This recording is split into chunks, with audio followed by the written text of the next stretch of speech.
Is there a vision or idea that God has given you, but you've put it on the back burner out of fear? Has this fear stopped you from taking the next step forward or taking any step forward?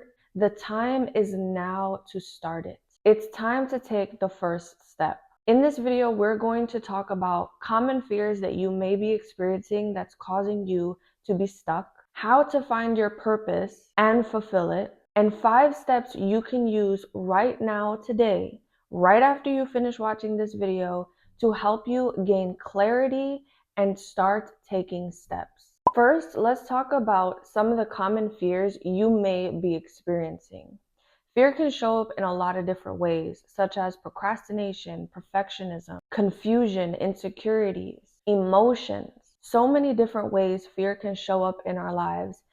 And everything you're experiencing can probably fit into 2 buckets: lack of confidence and lack of clarity. Let's talk about lack of confidence first. Lack of confidence is not feeling confident in the tasks that require you to accomplish your goal. It's feeling insecure and stuck in your ability to actually accomplish what God is calling you to create.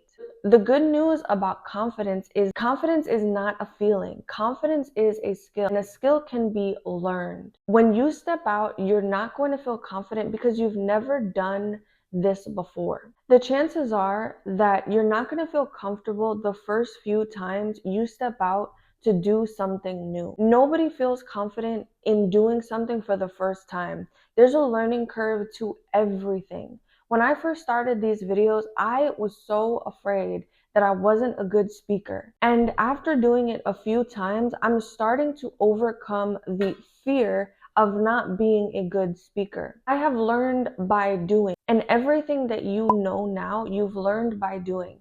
It's kind of like riding a bike for the first time. Your parents are there to guide you and lead you and hold you, but there comes a point where you have to take off the training wheel. You may fall, you may scrape your knee, but you get back up on the bike and you try again. It's kind of how it is when you start to develop confidence. As you start taking steps, you begin to learn and grow along the way. You will learn and grow through the process, but you have to be willing to push past the fact that you're not going to feel confident at first. You're not going to feel confident when you start the thing. That's just not how it is. You may also experience perfectionism, that you want everything to be so perfect. Perfectionism is a form of fear. There is nothing that is perfect in the world. No matter who you are, no matter what you do, you will not be perfect at anything ever, but you will get good at it and you will start to gain the skills that it requires to do it effortlessly. There is a major difference. You may also be experiencing procrastination, the fact that you're just going around in circles, avoiding the thing that you need to do, but you don't want to do it because you're procrastinating. And procrastination is just another form of fear. You may also be experiencing confusion, which is another form of fear that we're going to talk about when we talk about clarity in just a minute. Fear also comes up from our past experiences. A lot of times, our past experiences can hinder us from stepping out because our past experiences create our fears and our identity. If you're dealing with past experiences and really identity issues, we're going to talk about that a little bit later. But it's good to be aware of these things so that when we start to be aware, then we can actually overcome it. Another common issue is worrying about what other people think. Many times we are worried about what other people think rather than what God has told us. If we're worried more about what people think than what God has said, then that creates a major issue. God has called you and I to do things that will cause people to judge and criticize us. That is a normal part of growing and creating and becoming successful at anything. You will be criticized, you will be judged, and you have to be okay with that. The idea and the vision that God has given you is far more important than what people think about you. Some people will not agree with you, and that is okay. Be okay with that because it doesn't matter what other people think.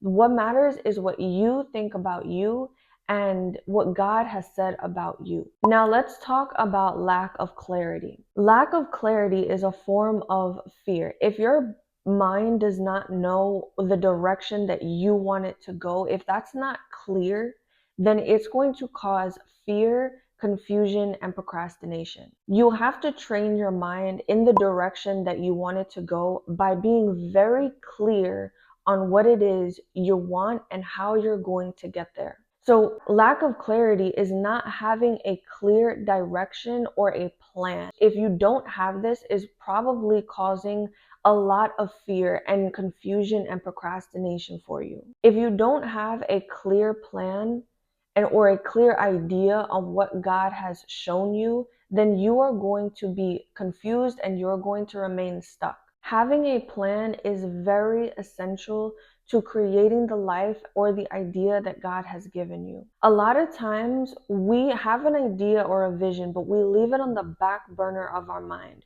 We leave it somewhere in the back of our mind and we make it the last priority. And oftentimes we don't define the idea. We don't define it and make it clear. Most of the time it looks like a blurry vision of something that God is showing us, but we don't actually define it and put it on paper. So that can be a reason why you're also stuck. You haven't become clear on the idea that God has given you. We're going to talk about creating a plan a little bit later in the video. Right now, I just want you to be aware of some of the things that are causing you to be afraid, causing confusion, procrastination, and some of the things that most commonly we experience, which causes us to be stuck. You have to live your idea and let God prove that you were right. Another fear we commonly experience is the fear of not making it. We wonder, will God actually back me up? Does God want me to be successful? And the answer is yes. God wants you to be successful. He wants you to have an abundant life. If God called you to this idea, then He will back you up. Grace will back you up to get to the destination. So yes, God does want you to be successful. And I think a lot of times we think that God doesn't want us to be successful because somehow we've come to believe that somehow our success is taking away from God's power and authority in our lives. And that is not true. God wants us to succeed. He wants us to use the things that He has given us to accomplish these incredible things, these incredible ideas. If He didn't want you to accomplish it, He would not have given you the idea to do so. So I want you to remember that God's grace will get you to the destination. Sometimes we think that grace stops the second that we're saved, and that is not true. Grace continues on for us to live the life that God has called us to live. So let's talk for a moment about how to find your purpose. How do you know that this idea is what God wants you to do, right? I think that is such a common question for all of us. How do I know that I'm doing the right thing? How do I know that I'm going in the right direction? How do I know if God actually wants me to do this? So let's talk about that right now. The answer to this question is very simple, and I think we overcomplicate it. We make it so spiritual, and the answer is simply this. God wants you to try things and learn. God knows that we learn by experience. And until we take the steps to learn, He can't direct us unless we take steps to learn. God wants us to try things and learn from experience. So you have to take steps to find out what your purpose is. If this is God calling you to do this thing, you have to take steps to find out. You will learn as you go, and He will direct you in the way that He wants you to go. There are many times where I've stepped out to do something and God directed me in a different way, which is how I got here, doing these YouTube videos, starting my business, doing all of these different things, because the things that I tried before, I learned and I grew through, and God directed me to this path. So we have to be willing to take steps and learn, make mistakes along the way. It is okay to make mistakes. It's okay to say, I thought God wanted me to do this, but apparently He didn't. And it's okay that He redirects you in another way. That is totally fine. We are so multi-passionate people. We have so many things that we like, that we enjoy, And we have to learn and we have to take steps in order to find out what our true calling is. And if you know exactly what God is calling you to, can you believe it before you see it? If you know exactly where God is calling you to, you must be willing to believe it before you can actually see it. That is what faith is. Hebrews 11:1 says, faith is the confident assurance that what is hoped for will come to pass, even if it's not yet visible or proven by physical senses. This means that the vision that we have in our minds of what our life is going to look like one day, we must believe it right now before we can actually see physical evidence of it. And because we have an idea, it is proof that we will live that one day. That is what it means to believe in faith in what God has placed in your heart.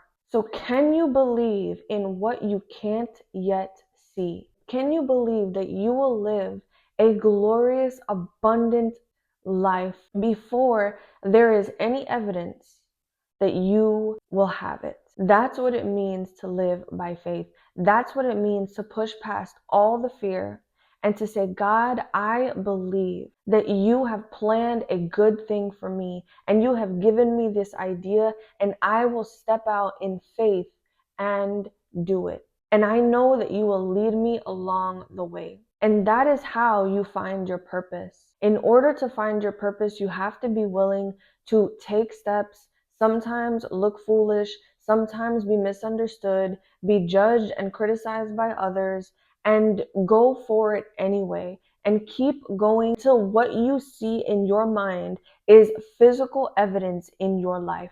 So let's talk about the practical steps to overcoming fear. The first thing you need to do is to define the idea.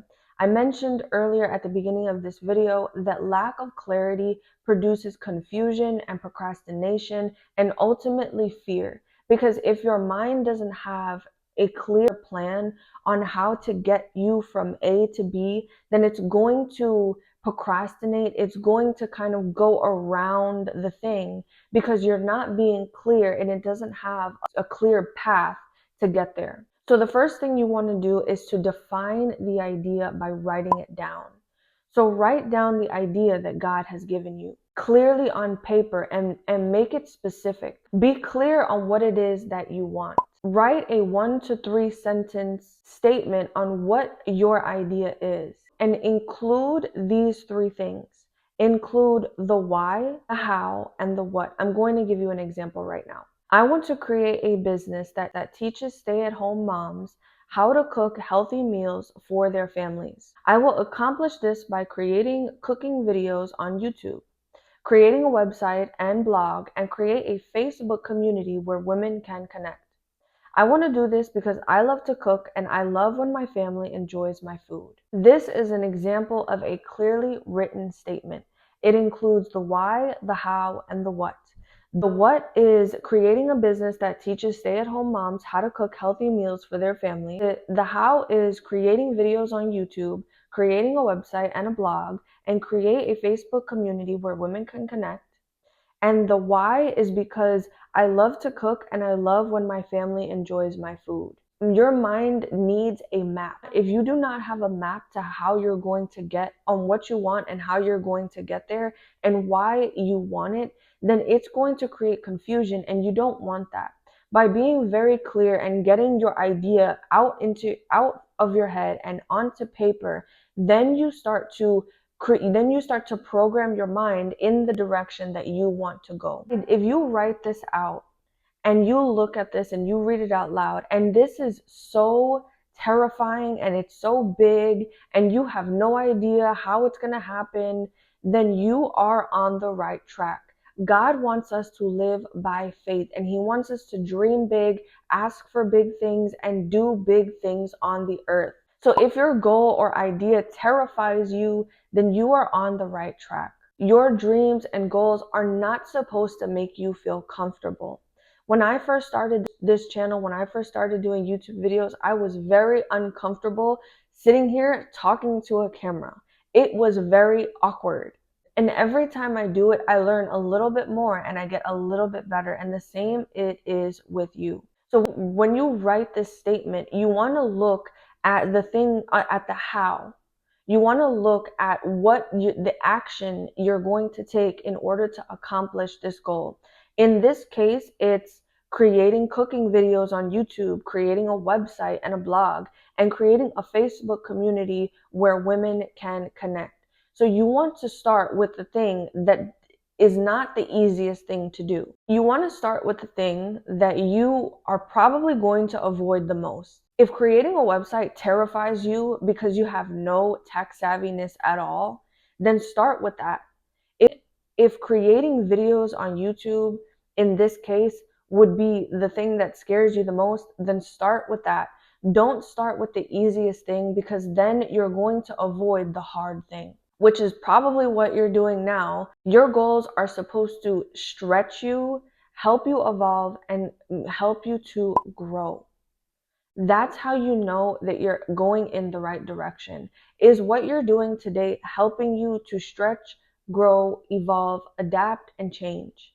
That's how you know you're making progress. If every single day you do this, then you are going to eventually be comfortable with it and it will no longer be a fear. And then something else will be a fear that you have to grow and stretch and learn from. And that's just how it goes when you step out to achieve your desires. The second thing I want you to do is to get to the root of the problem. Sometimes our fear isn't what we think that it is. Sometimes what you think your fear is isn't the true root. I want you to do this exercise. Ask yourself and write this down. What am I afraid of? Why am I afraid of this? And keep asking yourself why. For example, I'll still use the scenario that we're talking about. In this scenario, it could be, I'm afraid of creating videos. I'm afraid of creating YouTube videos. I'm afraid of no one watching my videos and being criticized online. I'm afraid of being criticized online and being judged. I'm afraid of being judged because I don't want people to say bad things about me. I'm afraid of people saying bad things about me and feeling insecure. So when you can no longer ask yourself why, that's how you know that is the root of the problem. So the root of the problem in this scenario would be feeling insecure. Maybe in this scenario, you had an experience where you felt judged or criticized. Maybe something that happened a long time ago made you feel insecure and caused you to have this fear. So as you're doing this exercise, I want you to understand the root of the problem. So you keep on asking yourself why, you will eventually get to the root of the problem. And when you get to the root of the problem, you start to see that the problem that you thought you were having, you don't actually have that problem. You actually have a different problem. And when you start to acknowledge what the actual root of the problem is, then you can overcome it. Being clear on what the issue really is at the root is very important to overcoming the problem and punching fear in the face and moving past it. Then you can begin to pray about that thing. You can begin to overcome that thing by maybe getting scriptures that reverses that issue. You can also start to push against that fear. And what I mean by that is fear is like a bully. Until you stand up to it, it won't back down. The only way to overcome a bully is to stand up to the bully. Because when they realize that you stood up to it, then they realize that you're not going to take their BS anymore. When you step up to the fear starts to lose its power and you can actually step up and move past it. Now that you know what you want, and now that you have become aware of what the fear is in your life, now it's time to take the first step. As I mentioned, fear is like a bully. Until you step up to it, it's going to keep coming back. So what is the first small step that you can take towards this idea? And I want you to do the thing that you're avoiding the most. In the example that we were talking about earlier, the thing that you were avoiding the most was creating YouTube videos because you feel insecure, right? So in this step, creating a video on a healthy recipe, a simple video on a healthy recipe, may be the first smallest step that you can take. Until you take the first step, the fear will still be there. Fear goes away when you take the first step. In order to achieve anything in life, you must be comfortable with being uncomfortable, because sometimes faith is uncomfortable. Discomfort just means that you're growing, you're stretching, you're evolving. And that is a good thing. If you've been disappointed in the past, shake it off and be unafraid to hope and believe again. Learn from your past mistakes and keep moving forward. Do not be afraid to believe again, to pick something up again, hope again. Invert the fear. What's the worst thing that can happen? What's worse, trying and failing or never trying at all? No one is good at anything the first time that they started. We learn and get better over time. So take the first step, start messy, start with what you have, start small, and you will grow over time. You will learn, you will adapt over time. Take that first step. Don't worry about being perfect. Nobody is perfect at anything. You will learn along the way. You are going to mess up, and that is okay. You are going to improve, and that's all that matters. You're probably not going to be great at it the first few times that you do it. The most important thing is to do it anyway. God wants you to take steps and learn things. And if this is not the direction that He wants you to go in, He will redirect you. Begin now, whether you're ready or not. Don't wait until you feel ready. You are never going to feel ready. Just start. The fourth thing I want you to do is the 30-30 challenge. Take the step you're avoiding the most and do it every day for 30 days. For example, if the first small step is to create a YouTube video on healthy recipes, then do it every single day for 30 days. Even if you don't post it online, every time you make a meal for your family, every time you're making a meal for your husband or your kids or yourself, record the video as if you were creating a YouTube video that so many people are going to watch. In doing so, you will start to gain confidence and you will start to be comfortable with this thing that you have been avoiding, and you won't avoid it anymore because you will feel comfortable with it, and ultimately it will become a habit. You want these things to become habits for you so that you naturally go towards them constantly. That's how you obtain the goal that you defined for yourself in step 1. So do this thing for 30 minutes for 30 days, and you will see major improvement from the time that you started to the 30-day mark, and you will start to be comfortable and you will grow into it, and you actually may not avoid it anymore. And the fifth thing I want you to do is to keep going. When you first step out to accomplish your dreams, most likely nothing will happen. No one will notice, and you'll feel like you're getting nowhere. But keep going and you will see results. Consistency will prove results over time. Keep going, your work will compound, and do not give up. If you give up too soon, you will not see the great things that God has planned for you. Keep going even when you see nothing happening, even when nobody's cheering you on, even when you have no views, no leads, no clients. Keep on going and you will succeed no matter what, because consistency will prove results. The most successful people in the world are dangerously consistent. Even when they don't feel like it, they do it anyway. So even if you don't feel like it, even if you're not comfortable with it, do it anyway and you will learn over time. You will start to become comfortable. You will start to feel like doing it and it will become easier for you. So what did you learn from this video, and what is your idea that God has given you? Put it in the comments below. Make it plain, make it clear so that everyone can see, and do not be afraid of it anymore. Subscribe to my channel for more success and mindset tools to help you fulfill your dreams. Thank you so much for watching this video. I will see you in the next video. Bye!